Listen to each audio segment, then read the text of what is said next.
Today I decided I'd do a hardcore Nuzlocke of Pokemon LeafGreen using only bug types. These guys are super frail even when you include the really good ones like Pheromosa, Scizor, and Volcarona.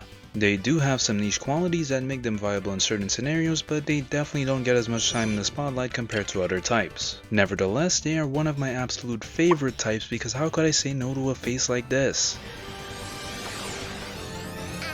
In Kanto, there are sadly only 6 bug types and 2 of them are version exclusives, so throughout this challenge I have to make the most out of a max squad of 5 Pokemon. I'm of course using the Hardcore Nuzlocke Ruleset, but we are jumping straight in. Obviously none of the starters are bug types, but I'll be picking Bulbasaur so the rival fights are as difficult as possible. I mean, who wouldn't accept the challenge that comes with a large flying dragon spouting flames over some small bugs? We'll be fine.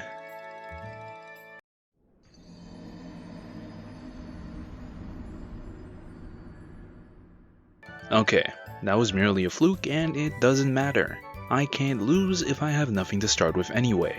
So to get this party started, I need to get that first bug type on the team. And just as the old man taught me, I too caught a Weedle. But we're not done yet. I then head over to Viridian Forest and net myself a Caterpie. With the first gym on the horizon, I need to act fast, evolving both my gals into their final forms. Let me just take a look at their stats and... oh god. So, yeah, those are something. Nothing a little EV training can water down. For Mafra, I want her to have a lot of bulk and speed, so I load her up with HP EVs from Caterpie and speed EVs from the various Route 2 Pokemon. Vespa also gets some speed in addition to some attack EVs from KOing Mankey. And that's pretty much all I'll be able to do. Yup, this is the hand I've been dealt, and these two will hopefully pave the path to victory. Brock doesn't really take kindly to bug-type trainers, which is probably why they never leave Viridian Forest. His team is an obvious red flag telling me I should cut my losses and maybe get some type diversity. But I'm too stubborn for that and I have just a plan to help me snag the win. Brock's Geodude only knows Tackle and Defense Girl, so it's a perfect opportunity to get Martha's defense up with Harden. After she's comfortably at +6, a few confusions are more than enough to deal with Geodude. Because Martha was close to level 15, I got enough experience to level up and learn Sleep Powder. With that, I put Onix to sleep and slowly whittled it down. Onix decides to wake up however and lands a Rock Tomb, which drops her speed. This is good because now that I'm slower, Onix won't go for Rock Tomb again due to it being seen as speed control. And with that, Martha can clean up with confusion, netting us the first bag. Get it? Netting? Because you catch bugs in a net and I can only catch bug types? So yeah, it's all fine and dandy for the most part and just my luck. Another bug to add to my party. Paris actually won't learn a damaging move until way into the game, so for now she'll make use out of that Bullet Seed TM. Okay, I know they're water types, but tell me Kabuto isn't a bug. Like honestly, I should be able to use it. Let it be bug types and bug enough. To make things a little more interesting, I decided to take on my rival first before the second gym. This fight is pretty difficult since he now has a Pidgeotto and his Charmander is pretty high leveled. Mafra kicks it off landing a Sleep Powder and I go for Confusion in the following turn. The next Confusion crits, but of course we just barely missed a KO. Pidgeotto wakes up and I start getting PTSD from the critical hit gust. Another Confusion does the job and now I have to worry about this little guy. I land another Sleep Powder and luckily it stays asleep long enough for me to take it out. Abra comes in, but since it literally only has Teleport, I swap the Vespa, one-shotting it with Tornadle and doing the same to Rattata. Yeah, that's right. This is my Jujutsu Kaisen, not yours. I won't take on Nugget Bridge just yet because I'd get overleveled due to how many mandatory battles I'd have to do. Instead, I think it's time to go to the Cerulean City gym. Misty isn't too bad since Starmie doesn't actually learn a damaging psychic move like ever. Obviously we have some grass type backup in Tochu, but we'll see how this goes. As with Protocol, I sleep Staryu and get some chip with Confusion. This Staryu seems very nightmare prone as it wakes up the very next turn and hits us with a Water Pulse. I get Misty to waste a potion and I can repeat the steps again to take out Staryu. Starmie comes in and Mafra manages to outspeed and land a Sleep Powder. With that, I swap the Vespa and can take Starmie out with Tornadle to win the battle. With another badge under my belt, the level cap isn't really much higher, so I'm going to avoid confrontation as much as possible. I head back to do the mandatories on Route 124 and I think I might be interrupting something in Bill's house. Quite the pastime you got here, Bill. He slides me the SS ticket so I can stay silent, and I was more than happy to get the heck out of there. I end up beating this rocket grunt who stole the dig TM from a hiker, but when I went back to return it, he was talking to me about how he'll just find a way to make his Diglett do it. I mean, is it defective? Newsflash, Diglett is the mole Pokemon. It was born knowing how to dig. Aboard the SSN, I make good use of my time, waiting patiently to get TMs for Brick Break and rest. Gege is back with another chapter, and there's no running away from this one. With his newly evolved Charmeleon, I'm slowly realizing how much of a problem he's going to be. He leads with Pidgeotto once again, so I make sure to give him the Night-Night special. Charmeleon was desperate to try it too, but he seems a little confused as to what he was getting himself into. Raticate is also served the same meal, and Kadabra sends his regards straight to Chef Vespa, paying the price for the entire table. With that, I can get the HM for cut and head over to challenge the third gym. For the Vermilion gym, the electric typing doesn't go well with Mafra. Instead, I taught Tochu Dig in case things get dicey. So it's now time to battle Lieutenant Surge, who leads with his Voltorb. Mafra outspeeds, putting it to sleep, and I switch to Vespa, taking a turn to set up a focused energy. With that, a Twin Needle crit takes out Voltorb, and in comes Pikachu, who did not get the memo. Raichu is last, who uses Thunder Wave and double teams a bunch to waste my time, but since it wasn't attacking, Vespa still gets the job done in the end. I head for Rock Tunnel, skipping over Lavender Town and heading straight for the slots in Saffron City. Oh, I don't seem to have a coin case. Well, let me just go talk to this depressed gambling addict conveniently sitting in the back of this restaurant. This game's for kids, by the way. He passes the torch to me and I don't disappoint, dumping all my money down the drain for the real gamble. The gamble I'm talking about here is for how good my pincer will be, and I luck out with an adamant nature and some clean IVs. I also went ahead and taught Psychic to Mafra as a nice upgrade from Confusion. With my new shiny bug, I head over to fight Erika in the Celadon gym. Vincent minces up her victory bell with some Vice Grips, and in comes Tangela. I try to stay in, but let's not get too cocky with our newest addition. Calming down, I swap to Vespa and a few Twin Needles can take it out. Vileplume comes in as the last, and Vespa's Twin Needles aren't doing so well anymore. I swap to Mafra to use Psychic, but to no one's surprise, she couldn't quite get the job done. I swap to Vespa again, but yeah, let's not lose. In the end, I had the crazy decision to send in Tochu, who just has to dodge a crit. Thank you. From there, Dig takes out Vileplume and I pick up the 4th badge. Who knew the Grass-type gym leader would actually be my biggest challenge so far? You learn something new every day. Apparently, the local Gamba is actually a corrupt Poke laundering scheme that extorts money for poached Pokemon, and that classifies me as not just a victim, but an accomplice.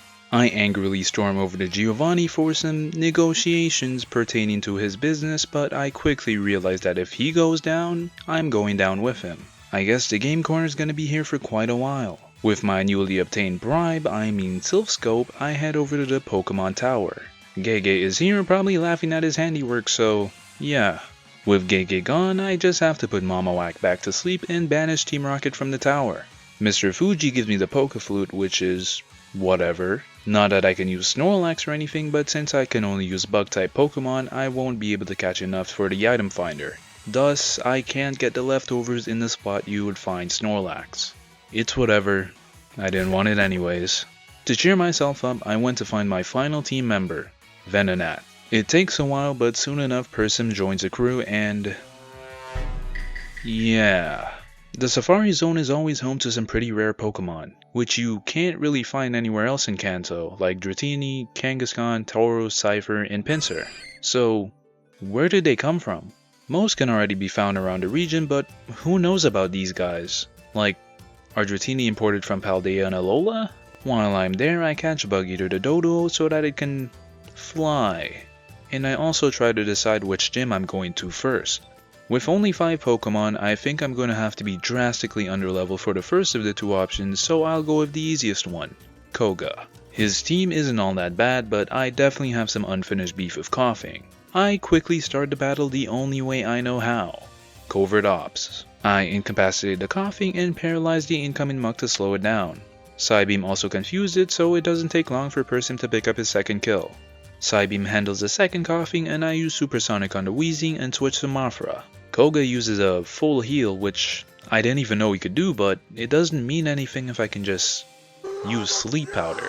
After a few psychics, Wheezing falls and I get my 5th gym badge. Sabrina's still a ways away since Saffron City seems to have a rocket infestation. Silphco's been hijacked and none other than Gege stands in my way before I can reach Giovanni. But yeah, this is where the rival fights start getting harder since he does have a Charizard now. But after a quick trip to Rock Tunnel and teaching Vincent Rock Slide, I think we should have this in the bag.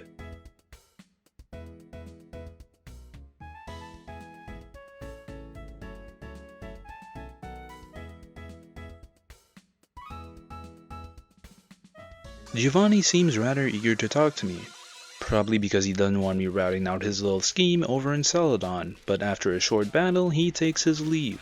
The chairman is like, "Hey, I'm rich, I can give you anything you ever wanted, but I'm only gonna give you this one Pokeball that can catch anything." Sabrina's got some pretty powerful Pokemon, and of course 2 of mine are weak to Psychic. So, how do I get through it? Yeah, bad. Right.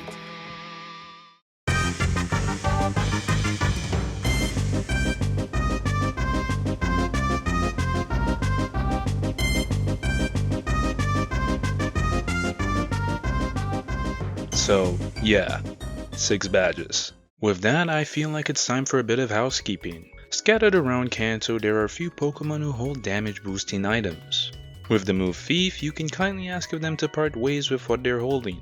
Granted, you have to use a bit of force. So using Thief, I can obtain the Heartstone, the Twisted Spoon, the Black Belt, and the Silver Powder. These will hopefully make up for my squad's lackluster IV so I can feel a little more at ease moving forward. Now we can resume the badge quest taking on Blaine.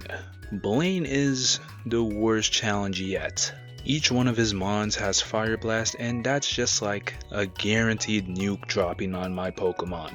Originally, I was looking at sacking Mothra with a moveset of Attract, Rain Dance, Flash, and Sleep Powder, but since I used a Psychic TM, I didn't want to get rid of her moveset because I might need it if we make it through this battle. I lead with Persim, putting Growlithe to sleep, then confusing it in the next turn. Unfortunately, Growlithe wakes up immediately and fires a nasty Fire Blast through confusion, colliding with Persim and dealing a lot of damage. After that little scare, I'm a bit nervous clicking Sleep Powder in case we miss, but since it connects, I can bring in Vincent. I set up a Focus Energy, but Growlithe has to be running on some type of performance drug because it refused to stay asleep. Vincent ends up taking a Fire Blast, which does so much damage. I click Rock Slide and we don't miss, so Growlithe goes down. Ponyta and Rapidash follow suit, allowing for Vincent to level up. Thanks to his Hyper Cutter ability, Vincent doesn't get an attack drop and Arcanine falls to a single Rock Slide. I think if Vincent didn't outspeed Arcanine there, we would have immediately wiped, but now we are one badge closer to the ultimate goal. It turns out Giovanni is not just a mob boss, but the final gym leader of Kanto. What, are you like Drake? Next you're gonna tell me you have a son somewhere out in the world. He ended up ditching his Kangaskhan and shockingly his Onix in return for a Dugtrio and another Rhyhorn. The Rhyhorns do have Rock Blast, but I should be fine going into this battle. This time around, Tochu's the one using Spore to put the first Rhyhorn to sleep. I set up a few growths and take it out with a Bullet Seed. His second Rhyhorn comes in, which surprisingly goes for Takedown instead of Rock Blast. Because of that, he gets paralyzed. Play stupid games and win stupid prizes. Nidoqueen comes in, but Tochu can't really do much and I opt out, switching to Persim. I put Nidoqueen to sleep, take it out with Psybeam and suck up the incoming Dugtrio. Nidoking follows and I have finally obtained the last badge. It also seems like 3 losses were all it took to break Giovanni. He started talking about quitting Team Rocket for good, going into training so that maybe one day in the future we could fight again. And shortly after, he was off. With that, the gates are open and Oh, right. Gege Akutomi. Will one of my team members mysteriously die for plot? I don't know. And rather frankly, I don't care. With that, the gates are open and I can head through Victory Road and arrive on the Indigo Plateau. With only 5 Pokemon, there's some good news and some bad news. The good news is I only have 5 Pokemon to make plans with. And the bad news is I only have 5 Pokemon to make plans with. Joining the squad for this is our honorary 6th member, Bug in Training. He'll be there to learn a thing or two about how the newer generation gets it done. The Elite Four is always a bit tricky, but the main threats lie in Bruno and Lance. Bruno because my Butterfree and Venomoth are pacifists, and Lance because of his Aerodactyl. On paper, Vincent might be able to tank a hit, but he'd either have to switch in and be faster to KO, or already be in battle before Arrow is sent out. But enough of the speculation, we have to see for ourselves by actually doing the battling. Lorelei leads with Dugong, who Vespa can take down in 2 Brick Breaks after it only manages to set up the hail. Slowbro comes in and Pin Missile does about half its health while it counters with Surf. A Twin Needle finishes it off and Cloyster takes its place. Cloyster actually only has Dive as a damaging move, so I try to KO with Brick Break and Twin Needle, but we just barely can't get the job done. Cloyster gets healed to full health and starts being rather annoying with its Protect stall. Vespa is dangerously low after bringing Cloyster back down to the red, and it sets up a dive. I swap to Martha to take the attack and finish it off with Silverwind. Jinx comes out and I put it to sleep and use Silverwind again, nearly picking up the kill. I can take it out the next turn and put Lapras to sleep. From there I can bring Vincent in for the KO with Return and Rock Slide. Bruno's next, so I quickly heal my team and prepare for the battle. I'm counting a lot on Persim this time around, so let's see what he can do. The first Onix is an easy takedown with Giga Drain and in comes Hitmonchan. It gets put to sleep and I can easily take it out with 2 Psychics in the following turns. Machamp is immediately sent out, but it's fine, we can just put it to sleep. Okay, maybe the next turn? Persim? I swear to God. The third connects, but at this point Machamp is at +2 attack and defense while Persim is -2 speed. But 2 Psychics can take it out, right? 7 special attack. That's all I'm gonna say. Repeating the entire process again, Machamp falls and in comes Hitmonlee. This time around I just go for raw Psychics, and while it does hit a Mega Kick, it goes down after another attack. Onix is actually faster and goes for Earthquake, but Persim is able to take it and KO Onix with a Giga Drain for the win. We outspeed the first Gengar and of course we don't get the kill. It's fine, it only goes for double team. 2 more Psychics takes it out and in comes Golbat. I don't trust Persim to take the hit, so I swap in Vincent to eat the Air Cutter. From there, Rock Slide takes it out and Persim gets a level up. Earthquake takes out Arbok and in comes Gengar. Hey, wait a minute, that's my strat. Go get your own. Lance leads with Gyarados, which I put to sleep and bring in Vincent. I set up the Swords Dance and click Return to take it out in one shot. In comes Arrow. Vincent has never failed me, but missing Rock Slide here would be dangerous. Surprisingly, we outspeed Arrow, landing Rock Slide for the one shot. Dragonite comes in, but if we're faster than Arrow, we're definitely faster than D-Knight, and it goes down to 1 Rock Slide. The Dragonairs fall to return and I can press on to fight Gege. Gege, now partnered with a fully evolved Arcanine, Pidgeot, and a Charizard that is 3 levels higher than my level cap, is by far the ultimate challenge and the hardest battle of the entire run. I take one last look at my remaining team. I came here to prove that the Bug-type is strong, and I'm going to do just that by winning this battle and entering the Hall of Fame. Starting off, Mothra outspeeds and hits the crucial Sleep Powder, allowing me to pivot to Vincent. I set up a Swords Dance and with Pidgeot asleep, I hit the Rock Slide to take it out. Rhydon comes in and none of my Pokemon want to switch in here because no one wants to take a Rock Tomb from stats like these. With no other options, Vincent is the only one who can at least take an attack, so I stay in and click Earthquake. But of course, Vincent never disappoints, dropping Rhydon with a critical hit. Charizard is sent out. If I don't hit the Rock Slide, I'm pretty sure Vincent gets taken out, but as I've said before, Vincent never fails. With the biggest hurdle down, the weight is slowly lifting off my shoulders. I can do this. Alakazam catches their return, and lastly, Gyarados is sent out. Send him away, Vincent. Wait. Retake. And with that, I had done it. Me and my 5 bug Pokemon absolutely terrorized the Kanto region. If you liked the video, be sure to like and subscribe, or even just drop some critique or recommendations for what I should do in the future. I've got a lot of room to grow as a content creator, so I want to make sure I'm outputting stuff that not only I enjoy, but for you who took the time out of your day to watch as well. Thank you all for watching, and I'll hopefully see you next week.